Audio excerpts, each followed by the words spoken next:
Nessa noite eu queria refletir junto com vocês sobre o verdadeiro significado do Natal. Dia 25, nós celebramos o Natal e eu queria refletir junto com vocês. Abra sua Bíblia comigo em Lucas, capítulo de número 2. Lucas, capítulo de número 2. Se você é novo aqui, Lucas é o terceiro evangelho aí. No Novo Testamento, Mateus, Marcos, Lucas. Eu quero ler com você o capítulo de número 2. Eu quero ler a partir do versículo de número 1. Eu vou ler bastante aqui, vou ler 20 versículos junto com vocês, tá? Então, acompanha aí na sua Bíblia, ou se você não trouxe, acompanha com a pessoa ao lado aí. Lucas, capítulo de número 2, verso de número 1, diz assim, olha. Naqueles dias, César Augusto publicou um decreto ordenando o recenseamento de todo o Império Romano. Este foi o primeiro recenseamento feito quando Quirino era governador da Síria, e todos iam para a sua cidade natal a fim de alistar-se. Assim, José também foi da cidade de Nazaré, da Galileia, para a Judeia, para Belém, cidade de Davi, porque pertencia à casa e à linhagem de Davi. Ele foi a fim de alistar-se com Maria, que lhe estava prometida em casamento e esperava um filho. Enquanto estava lá, chegou o tempo de nascer o bebê, e ela deu à luz o seu primogênito. Envolveu-o em panos e colocou-o numa manjedoura, porque não havia lugar para eles na hospedaria. Havia pastores que estavam no campo próximo e durante a noite tomavam conta dos seus rebanhos. E aconteceu que um anjo do Senhor apareceu-lhes e a glória do Senhor resplandeceu ao redor deles e ficaram aterrorizados. Mas o anjo lhes disse: não tenham medo, estou lhe trazendo boas novas de grande alegria, que são para todo o povo. Hoje, na cidade de Davi, lhes nasceu o Salvador, que é Cristo o Senhor. Isso lhes servirá de sinal. Encontrarão um bebê envolto em panos e deitado numa manjedoura. De repente, uma grande multidão do exército celestial apareceu com o anjo, louvando a Deus e dizendo: glória a Deus nas alturas e paz na terra aos homens aos quais ele concede o seu favor. Quando os anjos os deixaram e foram para os céus, os pastores disseram uns aos outros: vamos a Belém e vejamos isso que aconteceu e que o Senhor nos deu a conhecer. Então correram para lá e encontraram Maria e José e o bebê deitado na manjedoura. Depois de o verem, contaram a todos o que lhe fora dito a respeito daquele menino. E todos os que ouviram o que os pastores diziam ficaram admirados. Maria, porém, guardava todas essas coisas e sobre elas refletia em seu coração. Os pastores voltaram, glorificando e louvando a Deus por tudo que tinham visto e ouvido, como lhes fora dito. Feche seus olhos. Papai, muito obrigado por poder me reunir aqui junto com a minha família, Pai, e abrirmos as Escrituras e estudarmos juntos, pensarmos sobre elas juntos. Eu queria te pedir, Espírito Santo, nos guie em toda a verdade das Escrituras. Espírito Santo, faça com que as palavras que eu vou dizer, Senhor, não sejam simplesmente informações, mas que sejam uma revelação da Tua palavra, Senhor. Nós não queremos somente a nossa mente receba hoje aqui, mas que o nosso coração possa ser tocado pela Tua palavra. Faz isso, Espírito Santo. Tira o véu do nosso rosto para que possamos ver. É isso que nós te pedimos, no nome de Jesus. Amém. Sabe, dia 25, terça-feira, nós comemoramos uma data muito especial, que é o Natal. Eu diria que é a segunda data mais importante para o cristianismo. Se eu fosse colocar numa hierarquia, eu diria para vocês que a data mais importante para o cristianismo é a Páscoa. E você venha no dia da Páscoa que eu vou falar por quê. Tá bom? Marca aí já na sua agenda. Mas eu diria que a segunda data mais importante do cristianismo é o Natal. E o Natal, nós temos um costume, é claro que esse costume que nós temos de dar presentes tem muito a ver com a nossa economia, né? Porque aquece a nossa economia, movimenta o mercado, mas também é uma forma de honrarmos uns aos outros e podermos demonstrar amor uns pelos outros. Então, é muito legal esse costume que nós temos de dar presentes uns para os outros. Mas o verdadeiro significado do Natal não é ganhar presente, né? Não é aquele velho barbudo que vem com um saco cheio de presentes, né? O verdadeiro significado do Natal é o nascimento de Jesus. É claro que se você começar a estudar, você vai chegar na seguinte informação, que é muito pouco provável que Jesus tenha nascido 25 de dezembro. Tá? É mais provável que ele tenha nascido alguns meses antes, porque eles fazem alguns cálculos, mas a verdade é que ninguém sabe o dia exato. Mas a nossa cultura escolheu dia 25 de dezembro para nós celebrarmos esse dia. E eu queria refletir sobre isso com você. Por quê? Porque é muito importante que numa noite como essa, que a gente vai falar sobre o Natal, que a gente tome uma decisão. Sabe, eu queria que você saísse daqui hoje com uma decisão tomada.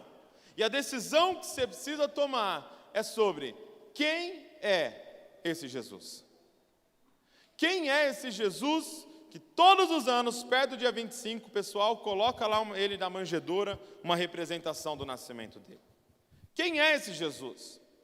E eu gosto muito de uma declaração, é uma reflexão do C.S. Lewis, mas que ficou muito popularizada porque o Bono, né, o Bono, que é o cantor do U2, uma das bandas mais conhecidas do mundo, ele deu uma declaração, ele falou isso numa entrevista, e é algo para você refletir nessa noite junto comigo. Ele disse assim, olha, não tem como, quando estamos pensando sobre Jesus, muitos dizem que ele foi um bom mestre, outros dizem que ele foi um grande profeta, ou uma pessoa muito poderosa, mas ele nunca se descreveu assim.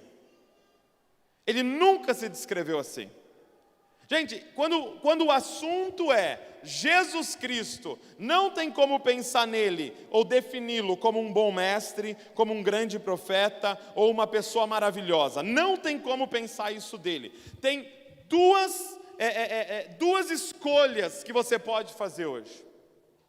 Quando o assunto é Jesus, é múltipla escolha e a gente só tem A e B. A, ele era um lunático que achava que era Deus. Ou B, era tudo verdade e ele é realmente Deus. Só tem essas duas opções. Por quê? Porque você não pode considerar um homem bom, que viveu no passado, um grande mestre, alguém que andava por aí dizendo, ninguém vai ao Pai a não ser através de mim. Esse cara, se ele não é isso que ele está falando, ele é um lunático. Alguém que anda por aí dizendo, eu e o Pai somos um. Alguém que fala essas declarações, eu até separei algumas, ele diz assim em João 17, no verso 1 e 2, que ele daria a vida eterna. Então não temos a opção hoje aqui, ele foi uma grande figura histórica, ele foi um grande profeta, ele foi um grande mestre, um grande professor. Não há essa opção. A opção é Deus ou lunático. Por causa das declarações que ele disse. Então, nós temos que tomar uma decisão. E eu queria refletir junto com vocês no nascimento de Jesus, para que você terminasse essa noite tomando uma decisão no seu coração. Quem é esse Jesus? Que todo 25 de dezembro, a nossa cultura toda e a cultura ocidental só fala sobre ele. Quem é esse Jesus? E a descrição que nós lemos aqui hoje fala, nesse texto de Lucas 2, fala sobre o nascimento dele e o lugar onde ele nasceu.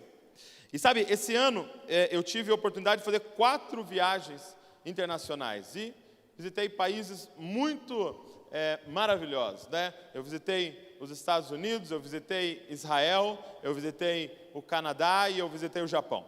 E gente, é maravilhoso, os 4 países são considerados primeiro mundo. E é muito interessante você conviver ali por alguns dias uma cultura onde tudo funciona. Pra você ter noção, por exemplo, no Canadá, eles têm um sistema como o nosso de SUS, né, que o governo dá essa questão da saúde, e eles estavam nos contando algo muito interessante. Ele disse assim, olha, o mesmo médico que atender você vai atender o primeiro-ministro, vai atender o prefeito. Não tem duas opções. Ele disse assim que o pessoal mais rico, milionário, fica até bravo, porque eles querem pagar lá por um tratamento melhor, mas não existe, é somente aquele. Então o seu filho vai na mesma escola da escola do filho do prefeito, e o seu filho vai no mesmo médico que o filho do vereador ou do empresário mais rico da cidade. E isso é muito legal, você vê isso funcionando. A questão da segurança.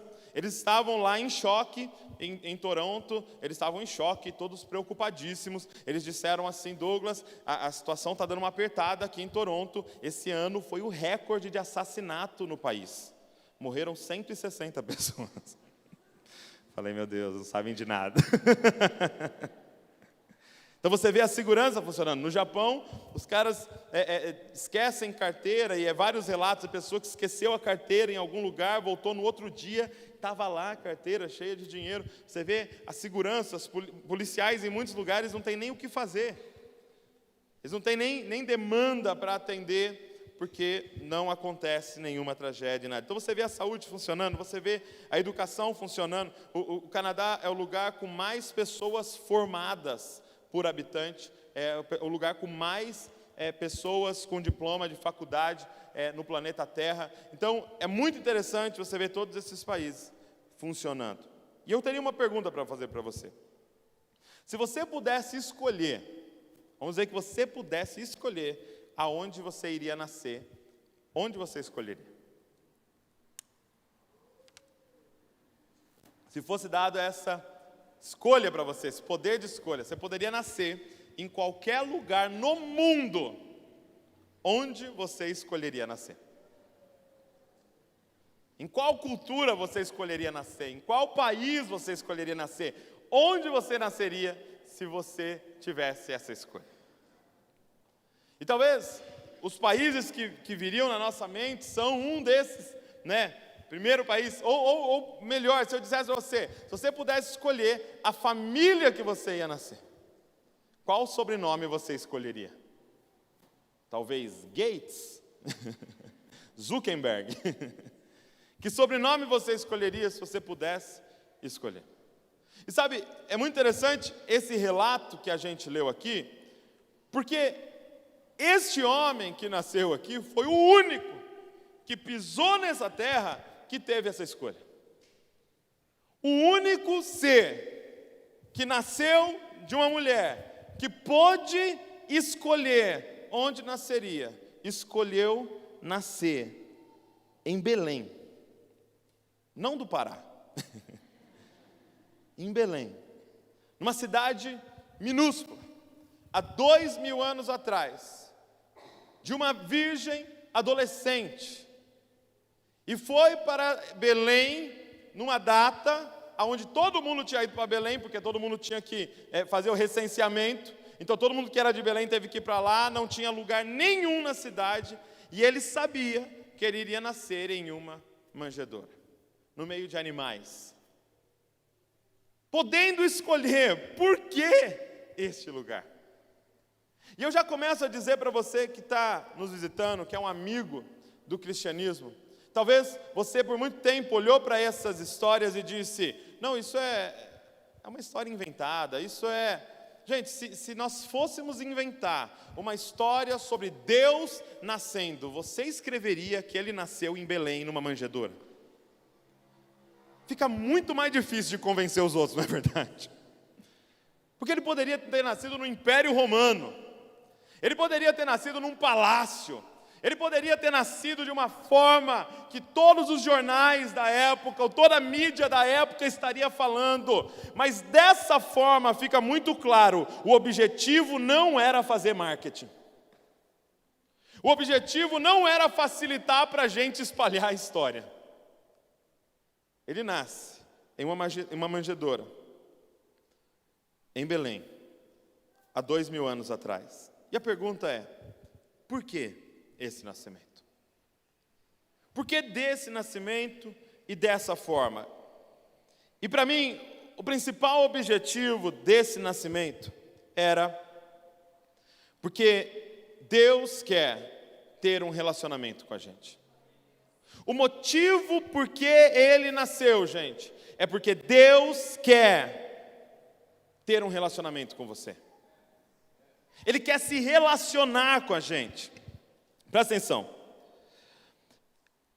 Para que haja um relacionamento saudável, e aqui vou dar uma dica para os casais aqui, ou para os namorados e noivos. Para que haja um relacionamento saudável, precisa haver dois lados cedendo o tempo todo. Para que haja um relacionamento saudável, os dois têm que ceder. Por exemplo, a Val não gosta de comida japonesa. Então, para que haja um relacionamento saudável, eu preciso ceder. Na hora que eu estou com vontade de comer uma comida japonesa, eu dizer, não vou. Por quê? Porque eu não vou levar minha esposa num lugar que ela não gosta de comer e não gosta nem do cheiro. Então, eu cedo, eu morro para isso. Agora, a Val vai ter que ceder em outras coisas. Talvez a Val não é super amante de basquete, mas quando a gente viajou, ela foi lá no jogo comigo e ficou lá 2h30, torcendo do meu lado, sem entender nada que estava acontecendo. E ela está cedendo nessa área. É lógico que estou falando de duas coisas muito simples. Agora, se você está num relacionamento onde só um está cedendo, isso é um relacionamento doentio. Alguém conhece alguma pessoa que está num relacionamento doentio? Quando só um cede, quando só um morre, quando só um abre mão, você está num relacionamento doentio. Quando só a vontade de um é feita, você está num relacionamento doentio. E deixa eu te falar uma coisa. Muito do relacionamento que as pessoas acham ter com Deus é um relacionamento doentio. Por quê? Porque nesse relacionamento com Deus, só você tem que ceder. Muitos deuses que a gente pensa existir, ao relacionarmos com Ele, é um relacionamento doentio. Por quê? Porque só uma das partes cede. Aqui Ele está dizendo, eu quero me relacionar com vocês. E o ser humano vai ter que ceder. Mas aqui nós estamos assistindo Deus cedendo, cara.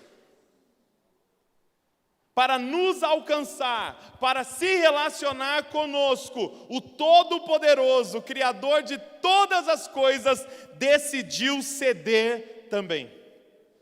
Abre comigo, Filipenses, capítulo de número 2.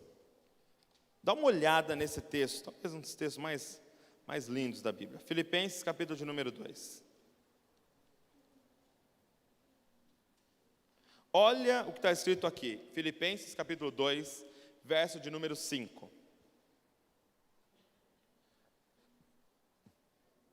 Diz assim, olha, seja a atitude de vocês a mesma de Cristo Jesus, que embora sendo Deus, não considerou que ser igual a Deus era algo ao que devesse apegar-se, mas esvaziou-se a si mesmo, vindo a ser servo, tornando-se semelhante aos homens, e sendo encontrado em forma humana, humilhou-se a si mesmo e foi obediente até a morte e morte de cruz. Por isso Deus o exaltou à mais alta posição e lhe deu um nome que está acima de todo nome, para que ao nome de Jesus se dobre todo o joelho nos céus, na terra e debaixo da terra.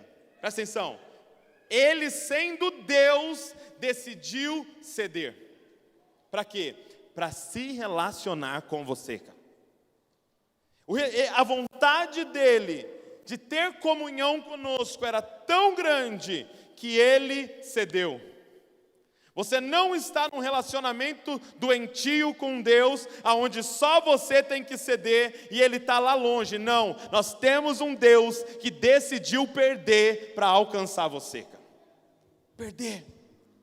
Cara, eu fico olhando para essa história e E talvez, eu não sei se você já parou para pensar nas implicações disso que a gente acabou de ler em Lucas capítulo de número 2. Nós acabamos de ler, e é isso que eu creio, e muitos que estão aqui, de que Jesus Cristo é Deus encarnando. Nós acabamos de ler que Deus nasceu. Presta atenção, nós acabamos de ler que Deus, o Criador de todas as coisas, Deus, o Criador de tudo que existe, Criador do universo, o Criador de todas as estrelas, de todos os planetas, o Criador do Sol, nós estamos lendo que Deus nasceu de uma adolescente chamada Maria. Gente, você está lendo que Deus veio como um bebê. Você está lendo que Deus veio no formato de um bebê, e Ele veio para depender de uma menina para sobreviver. Você está lendo de que Deus mamou no seio de alguém. Você está lendo que alguém teve que limpar o bumbum de Deus.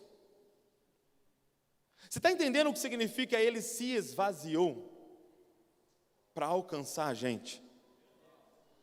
Você está entendendo que Ele teve que aprender a andar, aquele que criou o universo?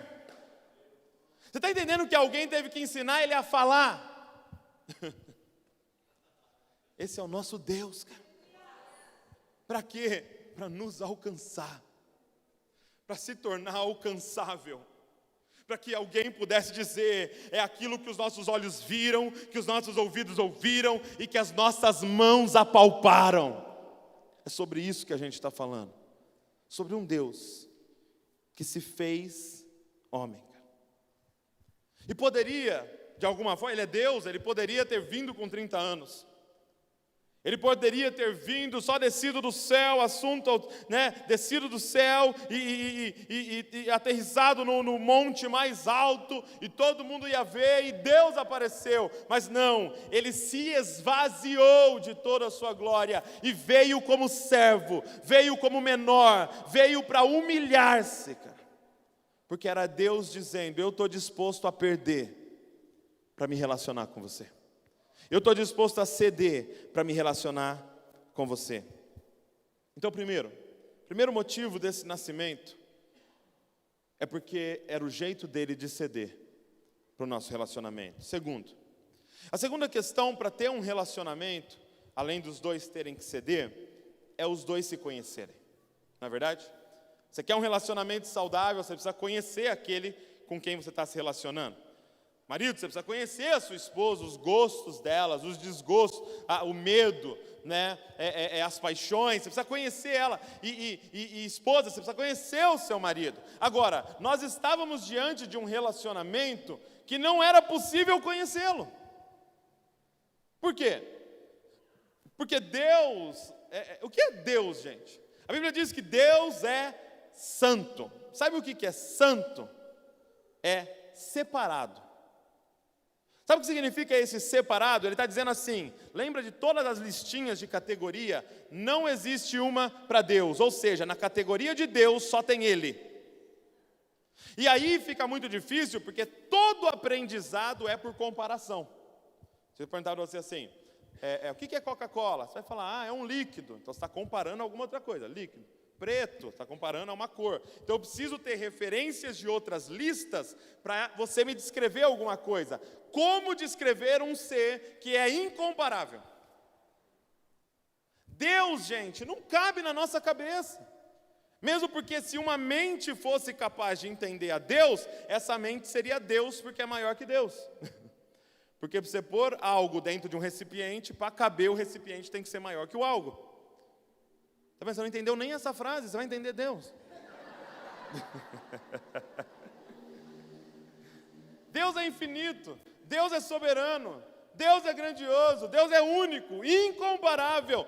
Como se relacionar com um ser que te conhece completamente e você não o conhece? Sabe, tem uma declaração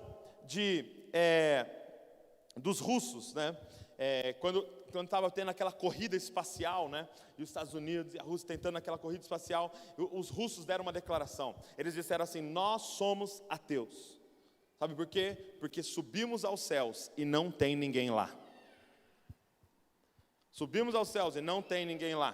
Porque qual é a teologia deles? Qual é a ideia deles?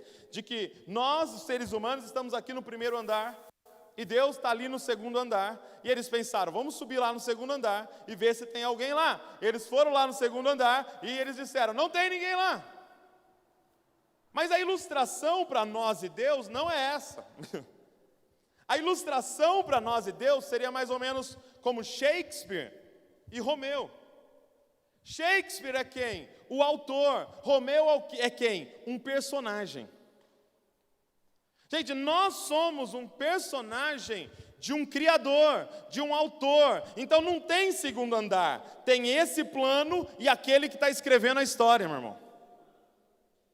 Agora eu te pergunto, como Romeu poderia conhecer Shakespeare? A única forma de Romeu conhecer Shakespeare é se Shakespeare escrevesse sobre ele na história de Romeu. Isso a gente chama de Antigo Testamento. É o autor descrevendo ele mesmo, para que a gente pudesse conhecê-lo. Mas deixa eu te falar, não existe relacionamento com alguém que você só leu sobre ele. Porque senão nós seríamos os melhores amigos do Neymar. Então nós seríamos os melhores amigos de muitas pessoas que você leu um monte de notícias sobre ele, mas que se você for na casa dele, ele não deixa você entrar. Porque ele vai falar: eu não te conheço. O que Deus fez como autor? Ele se descreveu na história. E você percebe a força que Deus estava fazendo ali, uma força de expressão, para tentar nos explicar por quê. Porque não tem palavras no português, no hebraico ou no inglês para descrever quem ele é. Então, os textos bíblicos, essa tentativa de explicar o que os profetas estavam vendo e contemplando, que Deus, como autor, estava se permitindo. Agora, o que é o Novo Testamento? O que é o Natal, gente? O Natal é a maior loucura que existe, que é o quê? O autor decidiu escrever ele mesmo na história. Era como se Shakespeare decidisse escrever sobre ele e incluí-lo na história, e entrasse na história de Romeu e Julieta e falava: para de bobeira e não vão se matar nada. O que é o Natal, gente? É o Criador de todas as coisas entrando na história que Ele criou. Para quê? Para se fazer conhecido por você, cara. Ele sabia que era impossível você entendê-lo. O que Ele fez? Ele se colocou dentro da história, nasceu dentro da história, para que a gente pudesse ver quem é Deus.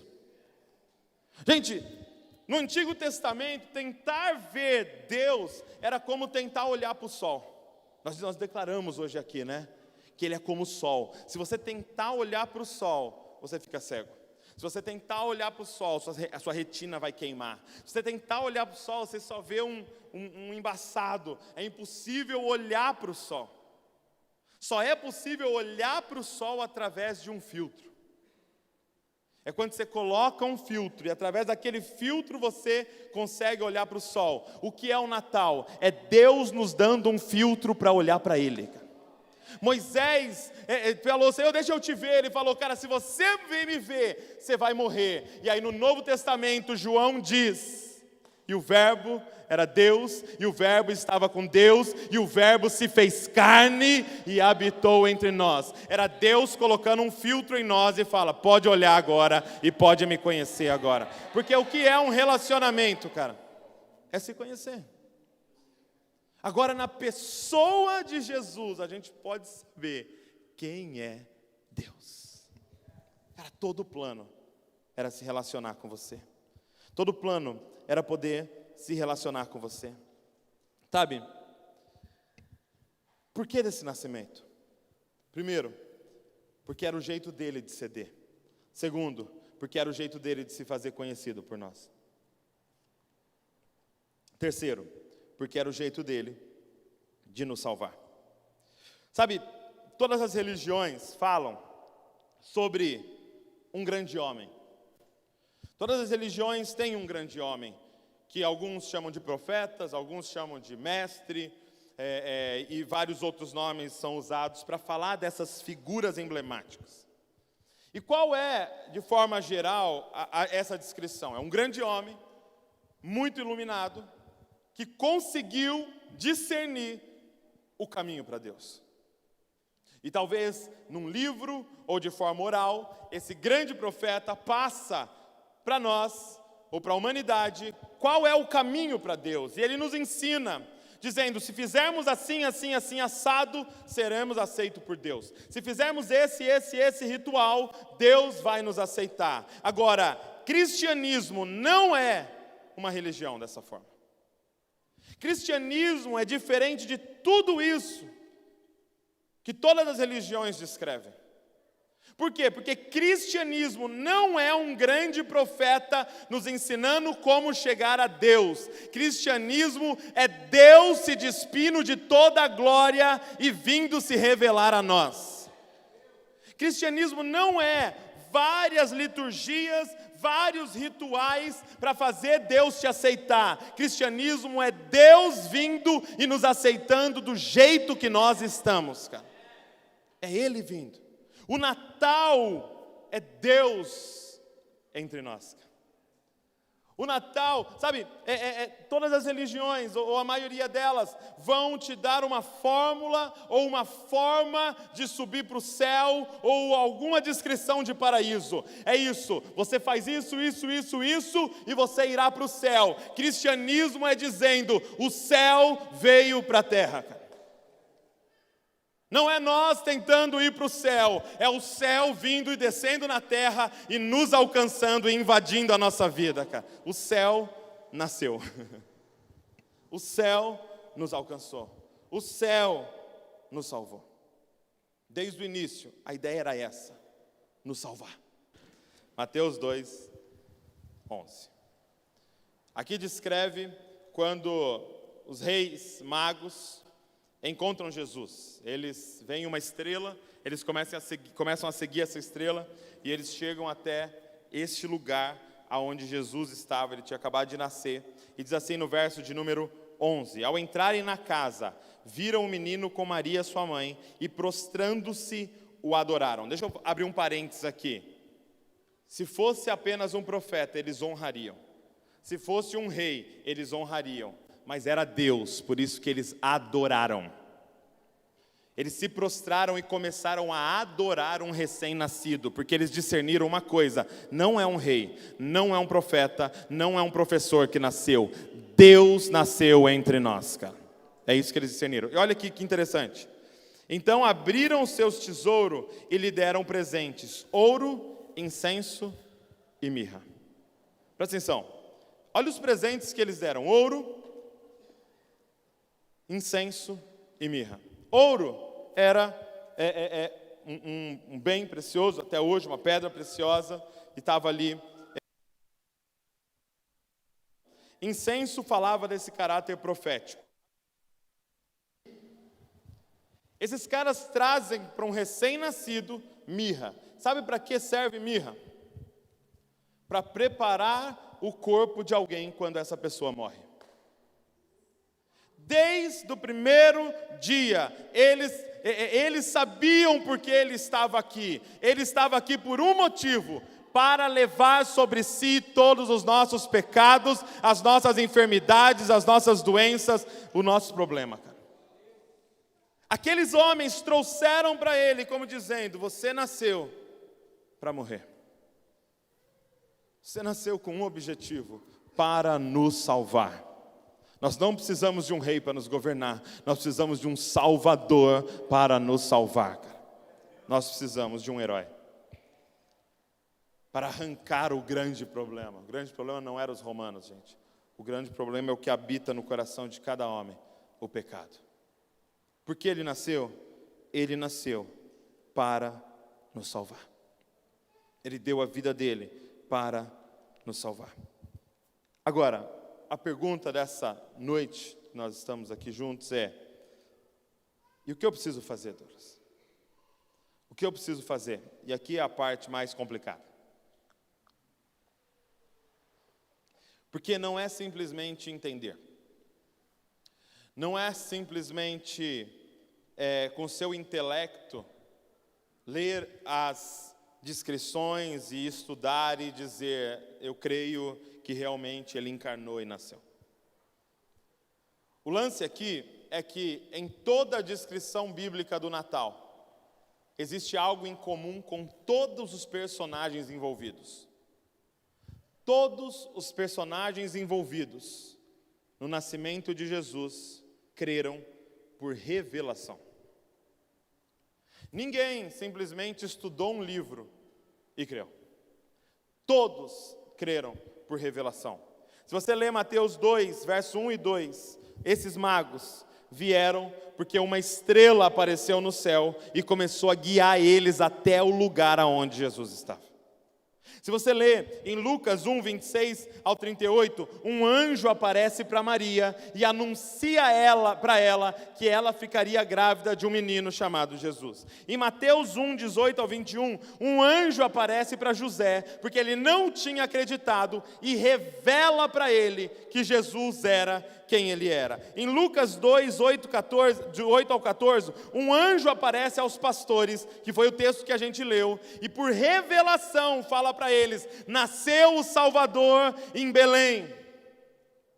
Nasceu o Salvador em Belém, e eles começam a adorar Jesus naquele lugar. Em Lucas 2, 26, o Espírito Santo revela a Simeão. Quando Jesus vai ser apresentado no templo, Simeão, por revelação do Espírito, diz, esse é o Salvador. Ou seja, não é uma questão intelectual, gente, é revelação de Deus, você crê que Jesus Cristo é Deus. É uma revelação. É algo que Jesus vem e fala para você. O véu precisa ser tirado do seu rosto. Os seus olhos precisam ser abertos para você crer que Ele é Deus. Então o que fazer? O que fazer nessa noite é simplesmente clamar a Ele. O nosso papel nessa noite é simplesmente dizer, Senhor, abre os meus olhos, como o Senhor abriu de José. Senhor, se revela a mim como o Senhor se revelou a Simeão, ou aparece para mim como aqueles pastores no campo, Senhor. Mas eu preciso desesperadamente desse Salvador. Espírito Santo, vem e abre o meu coração para receber essa palavra. E eu creio, presta atenção, eu creio que Ele está fazendo isso com algumas pessoas hoje aqui. Enquanto eu estou lendo, enquanto eu estou descrevendo, enquanto eu estou falando de ilustrações, Ele está abrindo o seu olho e Jesus Cristo está entrando. Cara, eu creio. Você entrou aqui, você nem sabia o que ia acontecer aqui. Te convidaram. Você comemorou já 25 natais na sua vida. Mas hoje, algo está clicando dentro de você. Algo está mudando dentro da sua mente. E não pense que é boa oratória. Não pense que é uma forma melhor de explicar. O Espírito Santo está fazendo algo em você. E o que é necessário então? Crer. A partir disso é necessário crer. E, gente, crer não é simplesmente acreditar, mas é mudar completamente sua vida a partir dessa revelação. Se o Espírito Santo está te revelando isso hoje, se o Espírito Santo já te revelou isso, você precisa crer. E crer é fazer o que a gente cantou aqui. Eu vou construir minha vida em ti. Porque, gente, se você crer, presta atenção, se você crer que Jesus Cristo é o Senhor, se você crê que Jesus era Deus encarnado, como ignorar as palavras que Ele disse? Gente, se o Criador veio, andou entre nós e falou algumas coisas, disse que isso é sucesso e disse que isso é fracasso, como ignorar o que Deus disse? Porque um bom mestre erra, um profeta acerta às vezes, mas Deus não erra nunca. Se você nessa noite crê que Jesus Cristo é Deus, a sua vida precisa ser construída em cima dessa revelação. Eu vou construir minha vida em ti, pois tu és o fundamento. Tu és o fundamento. Gente, crer em Deus, se a nossa vida fosse uma casa, crer em Jesus não é dar uma pintadinha na casa. Eu tive encontro com Jesus, ele é uma tinta linda, vou pintar minha casa. Não. Crer em Jesus é mudar o alicerce, ou seja, é derrubar a casa e construir de novo. É por isso que crer em Jesus é tanto transtorno. Crer em Jesus, gente, é transtorno. Gente, a vida de Maria virou de ponta cabeça por causa desse tal de Jesus. Ela era a queridinha, a virgenzinha, a bem vista por todos e virou talvez chamada por muitos de prostituta. Por quê? Porque Jesus entrou na vida dela. José era o bom moço,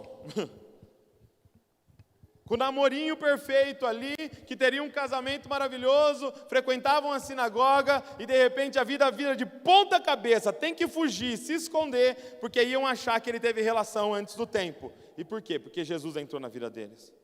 Meu irmão, crer em Jesus é reconstruir a sua vida a partir da revelação de quem Ele é.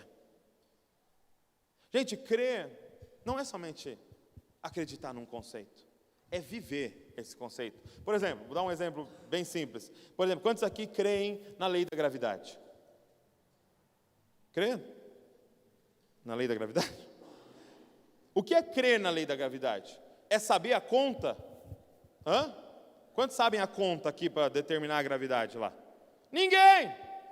Você sabe, nem levanta a mão. Você é um nerd entre nós.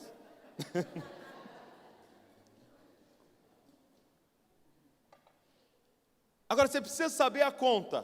Por exemplo, para eu não pisar aqui, para eu não me jogar assim, para você não ficar na beira do prédio, no 12º andar, você precisa saber a conta. Não, você somente crê, e porque crê, muda de vida. Porque crê, não pisa aqui.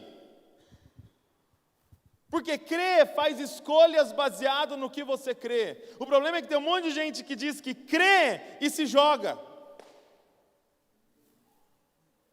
Tem um monte de gente que diz que crê e está pulando de precipício. E está fazendo escolhas todas contrárias ao que ele disse. Eu quero te dizer uma coisa, talvez nessa noite, você não crê. Porque crer é viver. Tiago disse, aquele que diz ter fé, mas não tem obras, é mentiroso. Porque fé sem obras é morta. Porque fé e obras não são duas coisas, é uma coisa só, é só dois lados. De um lado você crê, do outro lado você vive baseado naquilo que você crê. Então, nessa noite eu quero que você faça uma reflexão. Você crê nesse Jesus que nasceu?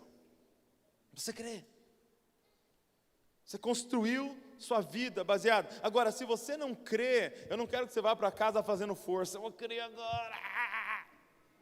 Crê. Não.